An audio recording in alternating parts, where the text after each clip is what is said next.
नमस्कार. आज आपण अगदी झटपट तयार होणारा कुरमुऱ्याचा नाश्ता बनवणार आहोत. खूप छान चविष्ट असा हा नाश्ता तयार होतो. प्रथम आपण इथे कांदा बारीक चिरून घ्यायचा आहे. कांदा बारीक चिरून झालेला आहे. आता आपण एक टोमॅटो चिरून घेणार आहोत. कांदा टोमॅटो बारीक चिरून घ्यायचा म्हणजे छान नाश्ता तयार होतो. तर इथे टोमॅटो बारीक चिरून झालेला आहे. आता 2 हिरव्या मिरच्या बारीक चिरून घ्यायच्या आहेत. इथे मी 2 मिरच्यांचा वापर केलेला आहे. तुम्ही तुमच्या आवडीनुसार मिरचीचा वापर करू शकता. 1 लिंबू, कोथिंबीर बारीक चिरून घ्यायची आहे. कोथिंबीर बारीक चिरून झालेली आहे. एका बाउलमध्ये आपण 1 वाटी कुरमुरे घेतलेले आहेत. कुरमुरे नरम होण्यासाठी आता आपण पाण्याने स्वच्छ धुवून घ्यायचे आहेत म्हणजे कुरमुरे नरम पडतील. आता इथे आपण 2 मिनटं पाण्यामध्ये ठेवलेले आहेत आणि आता आपण 2 मिनटानंतर कुरमुरे पाण्यामधून काढायचे आहेत म्हणजे छान नरम होतात. तर इथे कुरमुरे आता आपण 2 हातामध्ये अशा पद्धतीने घेऊन त्यातील सर्व पाणी काढून टाकायचं आहे. अशा पद्धतीने आपण कुरमुऱ्यामधून पाणी काढून टाकायचं आहे. कुरमुरे छान नरम होतात. तर सर्व कुरमुऱ्यांमधलं पाणी अशा पद्धतीने काढून टाकायचं आहे म्हणजे कुरमुरे छान नरम होतात. तर इथे कुरमुऱ्यामधील पाणी काढून झालेलं आहे आणि अशा पद्धतीने आपण कुरमुरे मोकळे करून घ्यायचे आहेत. छान असे मऊसर असे झालेले आहेत, पाहू शकता. कुरमुरे सर्व आपण आता मोकळे करून घेणार आहोत. अशा पद्धतीने कुरमुरे मोकळे करून झालेले आहेत. आता आपण फोडणी करणार आहोत. एका पातेल्यामध्ये आपण फोडणीपुरते तेल गरम करून घेतलेले आहे.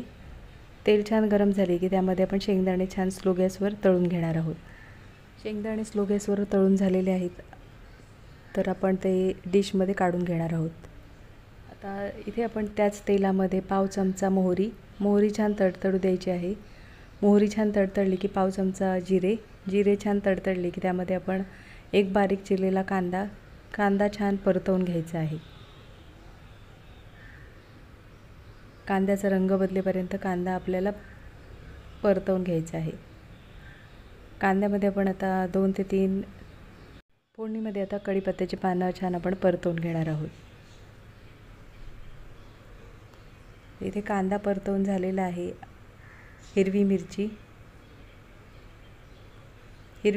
आता परतवून घ्यायची आहे. हिरवी मिरची परतवून झालेली आहे. आता आपण इथे 1 बारीक चिरलेला टोमॅटो परतवून घ्यायचा आहे. तर इथे फोडणी परतवून झालेली आहे. आता फोडणीमध्ये आपण तळलेले शेंगदाणे, पाव चमचा हळद, चवीनुसार मीठ, बारीक चिरलेली कोथिंबीर, फोडणी आता परतवून घ्यायची आहे. इथे गॅसची फ्लेम स्लो ठेवायची आहे आणि फोडणी परतवून घ्यायची आहे. आता इथे आपण फोडणीमध्ये कुरमुरे परतवून घेणार आहोत. कुरमुरे आता फोडणीमध्ये आपण छान परतवून घ्यायचे आहेत.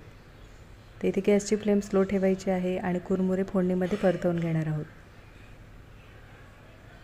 कुरमुरे फोडणीमध्ये परतवून झालेले आहेत. इथे आपण आता बारीक चिरलेली कोथिंबीर आणि ओलं खोबरं आता कुरमुऱ्यांमध्ये आपण छान परतवून घेणार आहोत. तर इथे फोडणीचे पोहे छान तयार झालेले आहेत. तर इथे आता गॅस बंद करायचा आहे आणि एका डिशमध्ये काढून घेणार आहोत. अगदी चविष्ट असे हे फोडणीचे कुरमुरे तयार होतात. नक्की रेसिपी करून बघा आणि कमेंटमध्ये मला नक्कीच सांगा. आजची रेसिपी आवडली असेल आणि चॅनलवर नवीन असलात तर चॅनलला सबस्क्राईब करा आणि व्हिडिओ आवडला असेल तर लाईक शेअर करा. हे फोडणीचे कुरमुरे तयार झालेले आहेत. बारीक चिरलेली कोथिंबीर, ओलं खोबरं आणि लिंबू. रेसिपी नक्की करून बघा. पुन्हा भेटू अशाच नवीन रेसिपीमध्ये.